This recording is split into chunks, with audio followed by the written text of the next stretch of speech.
Bausher മലനിരകളിൽ അത്യാധുനിക tourism പദ്ധതി റവാസി. നാട്ടിൽ നിന്ന് മരുന്നുകൾ കൊണ്ടുവരുമ്പോൾ നിയമങ്ങൾ പാലിക്കണം. വി.ഡി. സതീശനെ മുഖ്യമന്ത്രിയാക്കണം. കോൺഗ്രസ് നേതൃത്വത്തിന് കത്തയച്ച് ഇൻകാസ് സൂർ. ഒമാനിൽ നിന്നുള്ള പ്രധാന വാർത്തകളുമായി ഗൾഫ് അപ്ഡേറ്റ്സ് ഒമാൻ തുടങ്ങുന്നു. എല്ലാ പ്രേക്ഷകർക്കും സ്വാഗതം. Gulf updates Oman brought to you by Shahi Foods and Spices, powered by Purushottam Kanji Exchange.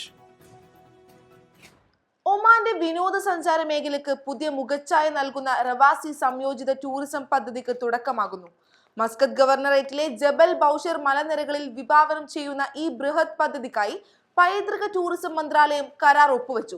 ഏകദേശം 558 ദശലക്ഷം ഒമാനി റിയാലിന്റെ നിക്ഷേപത്തോടെയാണ് പദ്ധതി നടപ്പാക്കുന്നത്. ഏകദേശം 9.93 ലക്ഷം ചതുരശ്ര മീറ്റർ വിസ്തൃതിയിൽ സമുദ്രനിരപ്പിൽ നിന്ന് ഉയരത്തിലുള്ള മനോഹര മലനിരകളാണ് പദ്ധതി ഒരുക്കുന്നത്. മസ്കത്ത് നഗരത്തിന്റെ പനോരമിക് കാഴ്ചകൾ ആസ്വദിക്കാവുന്ന രീതിയിലുള്ള താമസ സൗകര്യങ്ങൾ, ഹോസ്പിറ്റാലിറ്റി സേവനങ്ങൾ, വിനോദ കേന്ദ്രങ്ങൾ എന്നിവ പദ്ധതിയുടെ ഭാഗമാകും. അടുത്ത 15 വർഷത്തിനുള്ളിൽ 4 ഘടകങ്ങളിലായാണ് റവാസി പൂർത്തിയാക്കുക.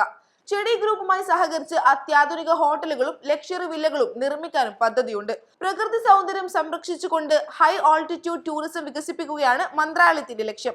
മസ്കത്തിലെ ടൂറിസം പശ്ചാത്തല സൗകര്യങ്ങൾ വർദ്ധിപ്പിക്കുക, വിദേശ നിക്ഷേപം ആകർഷിക്കുക, സ്വദേശികൾക്ക് പുതിയ തൊഴിൽ അവസരങ്ങൾ സൃഷ്ടിക്കുക എന്നിവയും പദ്ധതിയുടെ പ്രധാന ലക്ഷ്യങ്ങളാണ്. ഒമാനിൽ താമസിക്കുന്ന പ്രവാസികൾക്ക് നാട്ടിൽ നിന്ന് മരുന്നുകൾ കൊണ്ടുവരുമ്പോൾ നിയമങ്ങൾ കൃത്യമായി പാലിക്കണമെന്ന് ആരോഗ്യ മന്ത്രാലയത്തിന്റെ നിർദ്ദേശം. വ്യക്തിഗത ഉപയോഗത്തിനായി മാത്രമേ മരുന്നുകൾ കൊണ്ടുവരാൻ പാടുള്ളൂ. ഡോക്ടറുടെ പ്രിസ്ക്രിപ്ഷനും ഫാർമസിയുടെ ബില്ലും നിർബന്ധമാണ്.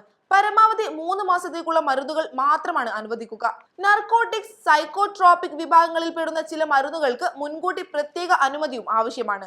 മറ്റൊരാളിന് വേണ്ടി മരുന്നുകൾ കൊണ്ടുവരുന്നവർ രോഗിയുടെ പേരിലുള്ള prescription, bill, passport copy, residence card copy എന്നിവയും കൈവശം വെക്കണമെന്നും അധികൃതർ അറിയിച്ചു. ആവശ്യമായ രേഖകളില്ലാതെ വലിയ അളവിൽ മരുന്നുകൾ കൊണ്ടുവരുന്നത് വാണിജ്യ ഉദ്ദേശമായി കണക്കാക്കപ്പെടാൻ സാധ്യതയുണ്ട്.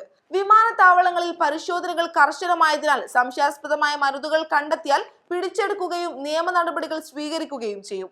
മരുന്നുകൾ യഥാർത്ഥ പാക്കിങ്ങിൽ സൂക്ഷിക്കുകയും ഹാൻഡ് ബാഗേജിൽ കൊണ്ടുവരുന്നതുമാണ് കൂടുതൽ സുരക്ഷിതം. വരാനിരിക്കുന്ന മന്ത്രിസഭയിൽ വി.ഡി. സതീശനെ മുഖ്യമന്ത്രിയാക്കണമെന്ന് ആവശ്യപ്പെട്ട് കോൺഗ്രസ് ഹൈക്കമാൻഡിനും സംസ്ഥാന നേതൃത്വത്തിനും ഇൻകാസ് സൂർ പ്രവർത്തകർ കത്തയച്ചു. കെ.സി. വേണുഗോപാലിനേക്കാൾ കേരളത്തിന്റെ സാഹചര്യത്തിൽ മുഖ്യമന്ത്രി സ്ഥാനത്തേക്ക് ഏറ്റവും അനുയോജ്യൻ വി.ഡി. സതീശനാണെന്ന് കത്തിൽ ചൂണ്ടിക്കാട്ടി.